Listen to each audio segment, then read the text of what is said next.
What's going on, guys? Alex here with TFL, and I've got a little bit of a gear review for you today. We're bringing back a series called Cool or Crap, where I put everyday, regular automotive products to the test to see if they are worth your money. So today, I have this cool little $20 device. I'm sure you've seen it before. It's called the Drop Stop, and basically it's supposed to stop you from dropping all kinds of stuff down into your seat. So we're at Burger King today. We're gonna put this to the test, see if it can catch some fries, catch my phone, and at the end of this video, I will let you know if the Drop Stop is worth your money. To start this video off, I'm gonna be driving the e-Golf because it's tiny, and I wanted to try this out in a big car and a small car. So this will be our tiny little e-Golf. Once we test it out in this, I'll go swap it out for our new F250, try it out in something huge. The Drop Stop is the first product we're featuring on Cool or Crap because it's super popular, and the main reason is right there. This was on Shark Tank, which is what made it so popular. Basically what happened is the founder of this company, his name is Mark Neuberger, he dropped his phone while he was driving and almost got in a car accident. So he came up with the idea for this product, got it funded by Lori Grenier, $300,000 for 20% equity, and since it ran on the show about 5 years ago, they have done $38 million of sales, a lot of which was to the LAPD. They actually put over 3,000 drop stops in LA police cars. At least 10 other different police departments have followed the LAPD, so these things are in a lot of police cars, a lot of regular consumers' cars. It's been all over the news. A lot of people seem to like this product. We're gonna see how well this $20 product actually works. I'm really anxious to try it out. All right, so first of all, I'll show you what you get in the box. So pulling it out here, it's real simple. You have 2 drop stops and some instructions right there, and a little drop stop flashlight as well. We don't need any of that stuff. I guess the flashlight is in case something does make it into the crack of your seat. You can find it with this. Don't really know. That might not be a good sign. They also give you this slide-free pad. This is basically just a kind of a sticky gel pad that sticks down on your dash, and then you can put your phone on there. Your phone's gonna be nice and solid, but even though it's really sticky, it doesn't leave any residue, and you can peel it back up and reposition it wherever you want. Let's take a look at the actual drop stops. So it's a really soft material, very squishy, a little bit stretchy, and it's super simple. It's just kind of a tube that you stick into your seat with a little slot for your seatbelt. So to install this, you basically sit in the opposite seat from the seat you want to put it in. So slide the seat all the way back, then tilt the back part of the seat. You don't need to go all the way, just enough to make some room for yourself. And then basically you just take one of the drop stops, slip it around the seatbelt, just like that, and now pull the front to stretch it into place between the seat and your center console. It takes just a little bit of wedging, but you just push it in there. The seatbelt holds it in place, and now you can pull the seat back up. And the cool part of this design is it uses the seatbelt to secure into place. So when you move the seat forward and backward, which becomes harder to do once the drop stop is installed, the whole thing moves with the seat, so you don't have to adjust it every time someone moves your seat, which would be a huge pain. All right, installation's the exact same for the driver's side, and it says to sit in the other seat, but I'm not gonna listen. Just means you have to kind of switch yourself to this side a little bit. Not that big of a deal. Pull it into place.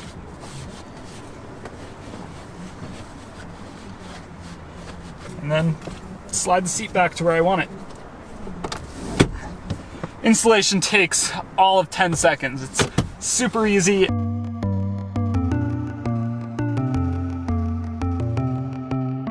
All right, now that the drop stops are installed, let's go get some fries. So we're at the Burger King. We're gonna get some French fries and put this to the test. Welcome to Burger King, sir. What can I get for you today? Just one small fry, please. All right, come around. Thank you. Thank you. How you doing, man? Good, yourself? Good. Small fry, right? Yeah. $1.95. Out of 2. Can I get all pennies? Can you get all pennies? Yeah. You're funny, right? No, I'm being serious. Okay. Yeah, no problem. Saving in the penny jar? Yeah, I guess so. Thanks. Have a good night. Bye. All right, so we got our fries, we got some pennies. Uh-oh, I missed the change drawer. Let's see if we can find those.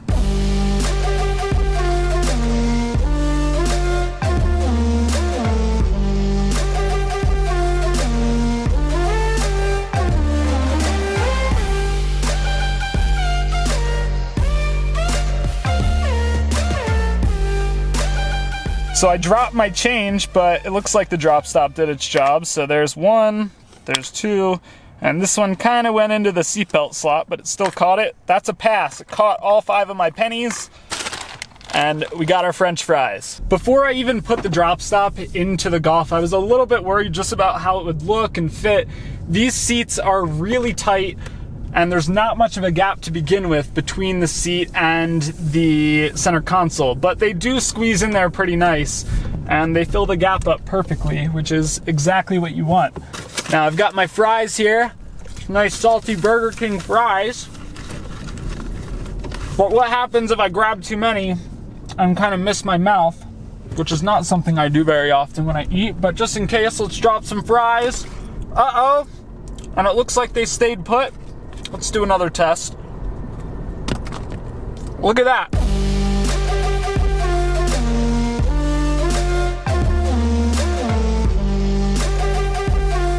All right, so here we go. Phone's on the lap. Let's take this corner kind of quick. And look at that, guys. Doing its job perfectly. That is a perfect angle. My phone would have went right in there. I don't have a case. It's very slippery, but all it does is fall right into the cup holders. So the drop stop in the e-Golf caught the coins, caught my phone, caught the French fries. That's a win for the drop stop in the e-Golf. How about something a little bigger like this F250? Let's go install these into the truck and see how it does. So it's pretty much the same procedure in the F250. Seat all the way back, slip the drop stop over the seatbelt, then pull the front, stretch it in between the seat and the center console, just like that. And then kind of push the back into place.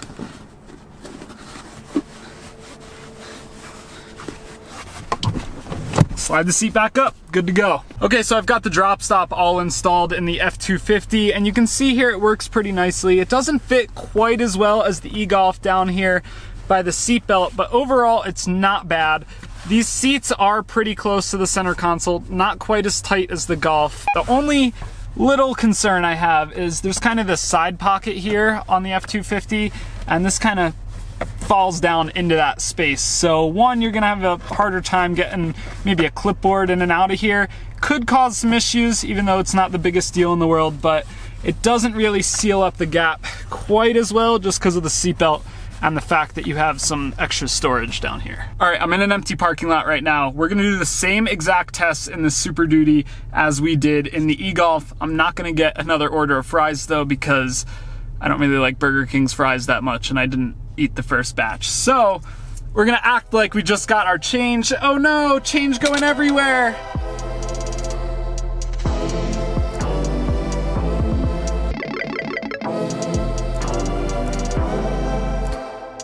And look at that, the drop stop did its job, but let's get moving a little bit and see if they stay put.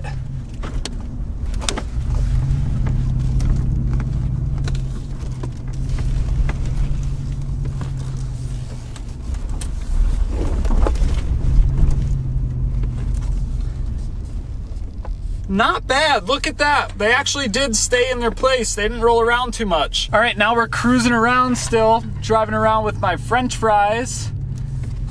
Want to take a little bite, there we go. And uh-oh, dropped my fries. They spilled all over the place. Still going about 20 miles an hour.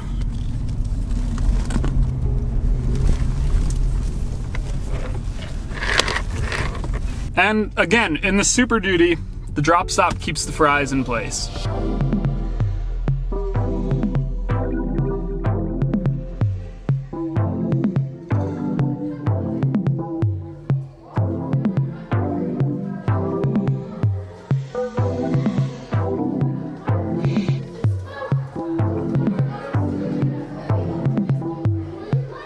And when I was doing those slow-mo shots, you can see there is quite a big gap right here on this side.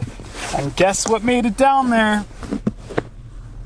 A French fry that has gone into the abyss. I can't find it, and it's gonna live down there forever. Last test here in the Super Duty. Got my phone right here. We're gonna take a left turn pretty quickly, see what happens to it. I'm a little more concerned about this one because there is more space for my phone to go. But it stayed put. It really can't go anywhere down there. It could slide back down that way or forward, but as far as going into the crack of the seat, it does its job. So what are my final thoughts on this drop stop? Well, it works for the most part. The fitment was pretty good in both the vehicles I tried it in, but it's not bulletproof. It's not gonna stop everything from falling down into your seats, but it does save you most of the time, and it gives you a few seconds to grab something when you drop it before it completely falls down into the crack of your seat. So would I say it's cool or crap? I think it's kind of cool. $20 seems a little bit steep for 2 stuffed pillows. Honestly, it seems more like a $10 item to me.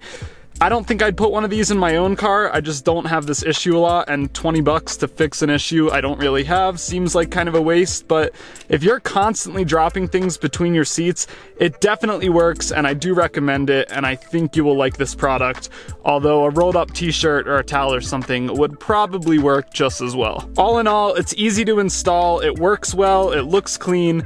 The seatbelt hole works, that's my favorite part of this, and it's one of the cheaper accessories you can add to your vehicle, so I think it's cool. Let me know if this is something you'd want to put in your own car or truck. Let me know what you think. Is this cool or crap? Thanks for watching, guys. Don't forget to go back to TFL Car, TFL Truck, and TFLOffroad.com for more news, views, and real-world gear reviews. Looking forward to doing more of these in the future. See you guys next time.